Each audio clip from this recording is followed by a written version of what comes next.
Bonjour Frédéric, vous êtes chercheur associé à l'Institut Ozonius de l'Université Bordeaux-Montaigne.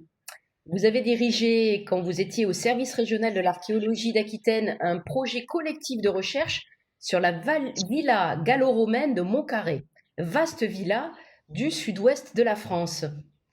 Pourquoi ce PCR?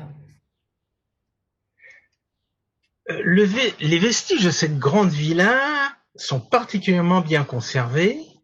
Il s'agit entre autres de la plus grande salle basilicale de toute la région, d'un triclinium, d'une piscine et d'un ensemble de mosaïques du Bas-Empire spécialement bien préservées.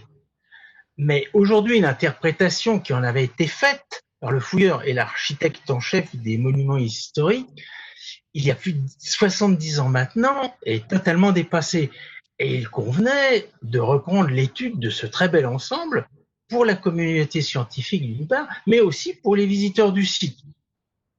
De plus, depuis les premières fouilles de cet ensemble, la pars agraria du domaine a été identifiée à 400 mètres du site. Et il a été possible, ce qui est exceptionnel, de mettre en rapport ces deux parties d'un même domaine.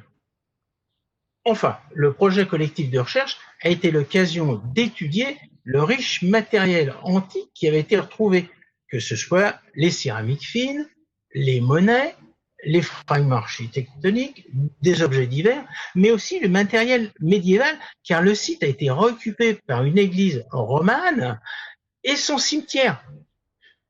Les inhumations, par exemple, renfermaient des vases destinés à recevoir l'eau bénite pour accompagner les défunts en l'au-delà. C'est ainsi toute une série de céramiques archéologiquement complètes qui a été étudiée, véritable collection de références pour toute la région.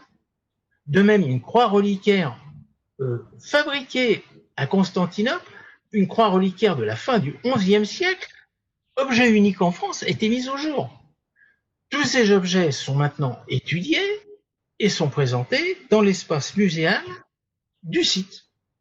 C'est ainsi la première fois dans cette région qu'il a été possible d'étudier d'une manière tant synchronique que diachronique les vestiges insignes d'un établissement gallo-romain et son devenir, auquel s'ajoute tout le matériel archéologique original qui lui est associé.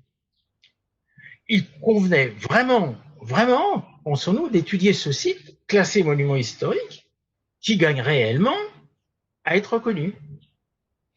Merci Frédéric, bonne lecture et bonne visite.